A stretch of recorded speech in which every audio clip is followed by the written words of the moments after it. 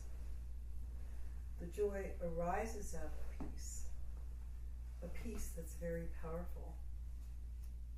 It's potential joy. So that makes me think of the yin and yang concept, that the more yin things become, the more potential for yang there is, and vice versa. Don't think of it as withdrawing, but as in getting in touch with a power station. So thinking of Hai as we exhale and Salim as we inhale. When we think the word Salim, think of a hermit who is sitting very peacefully in his or her cave. One has to be very, very peaceful. But it's also a need to be free, not just a need to be peaceful. A need to be free from conditioning. We just whisper, Hai, Salim, not too loud.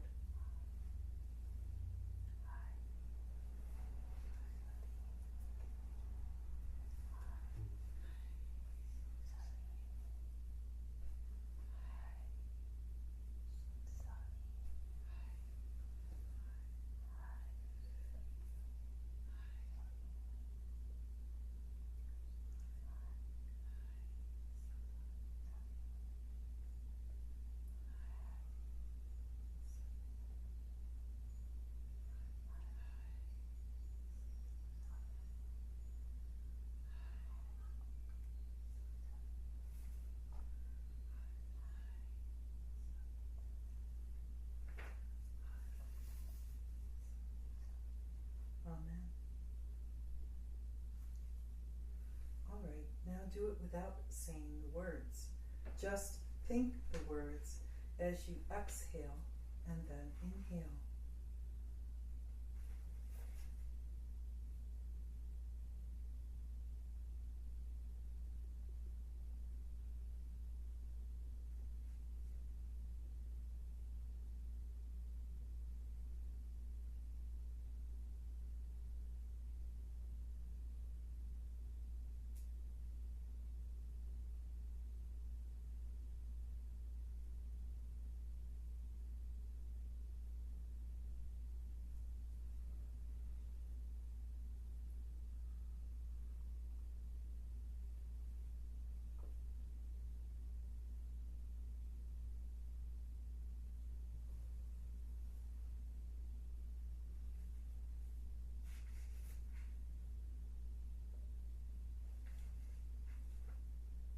Amen. Now, think of yourself a pendulum. One end is moving in time and space. The other end is immobile. So Hai is the point that keeps moving, and Salim is the point which remains still.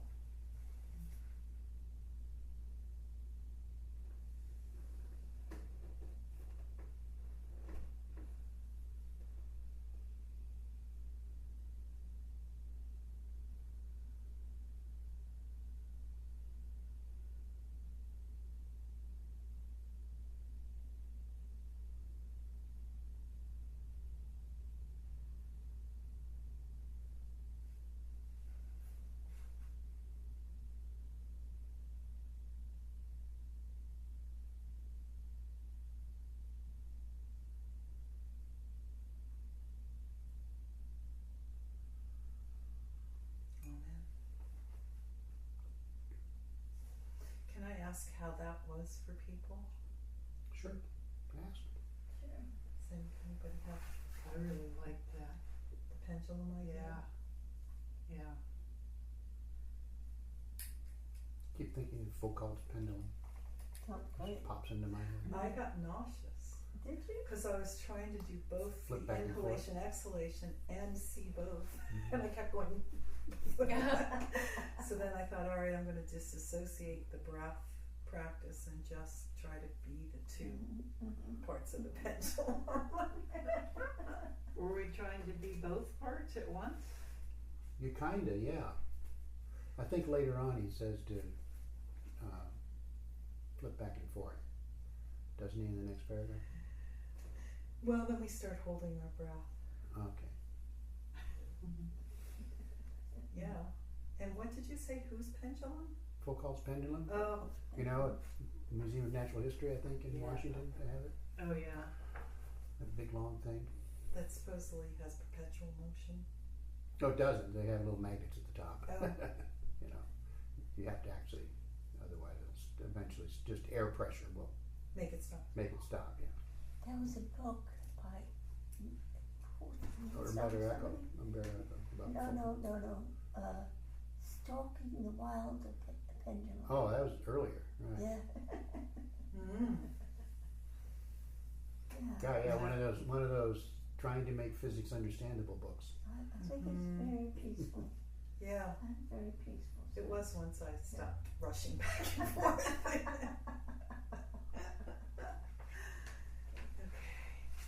Now we're going to practice holding your breath between the inhaling and the exhaling, and you must breathe out fully when you exhale, and this enables you to hold your breath a little bit longer after inhaling. So I thought it would be good if we just a few times practice exhaling, and not the full exhalation where we at the end, but just the idea of what does it mean to exhale fully, to be conscious of that. So why don't we just try that a few times? Just watch your breath. And when you exhale, just think about letting out, without any particular force, but just letting out as much of the carbon dioxide and the byproducts of cellular metabolism that you can.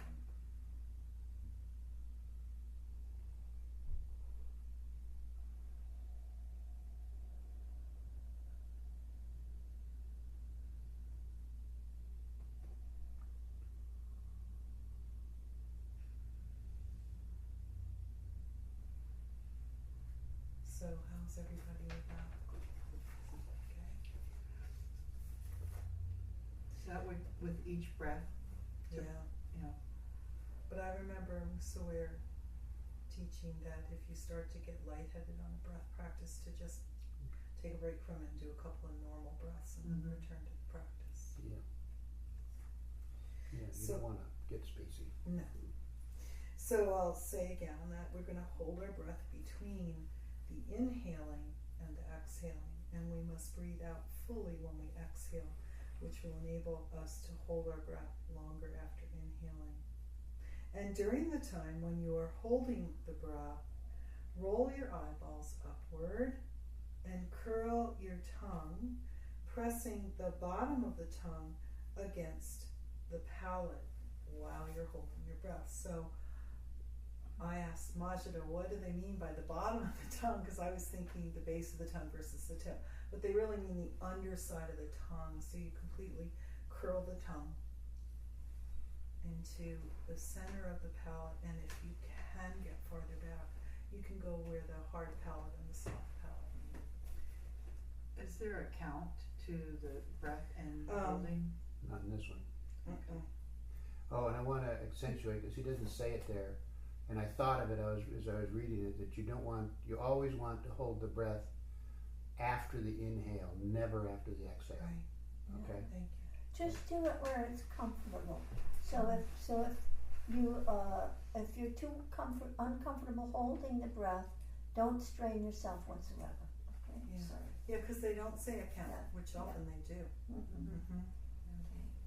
So should we do that? Sure, and so just from my work, just to add that when we activate with the tongue, the roof of the mouth like that, we're connecting the governing and central channels, and we're also stimulating the pineal and pituitary gland.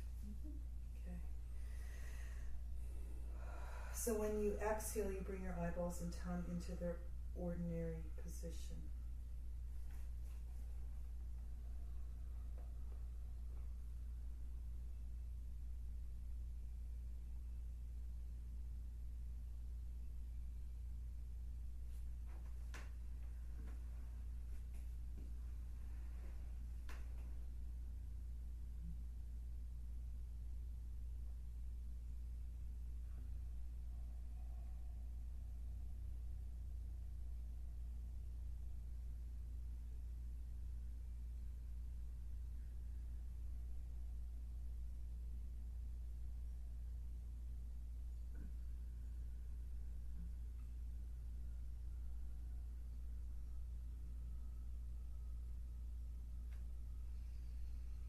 and complete a last round now of breath.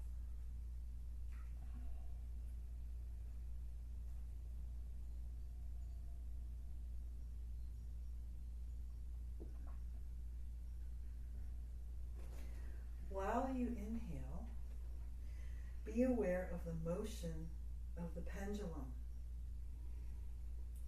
When you hold your breath, transfer your attention to the point, he says, to the point of application of the pendulum. In other words, to the pivot point where it's not moving. Then when you're exhaling, be again conscious of the motion. Then you become aware of the motion of your blood flowing in your veins, of all the processes moving in your body.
And let this be your last round of breath.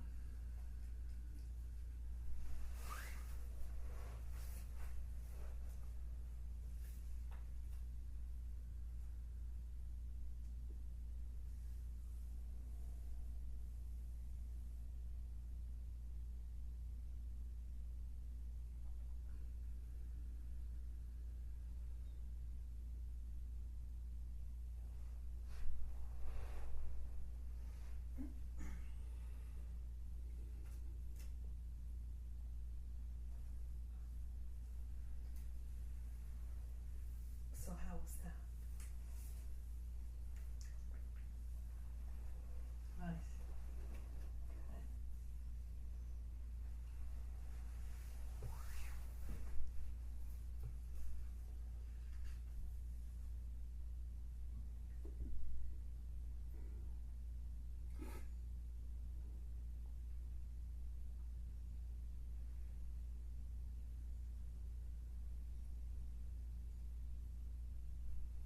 Very peaceful.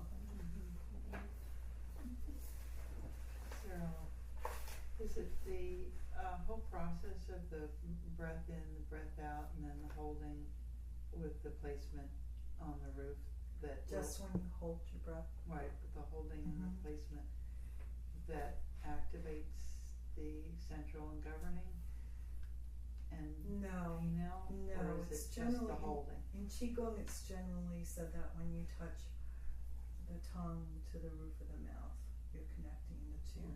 Yeah. So there are Qigong practices that are not dissimilar to this.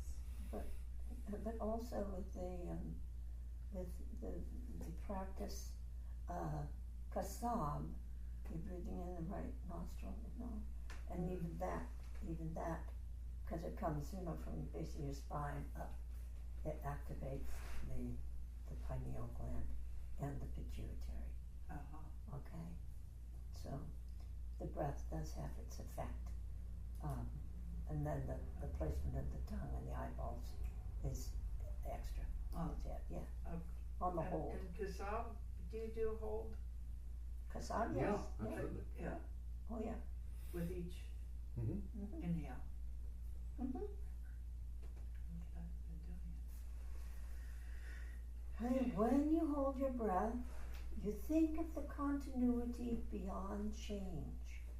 That means like the continuity of the river, even though it's not the same water.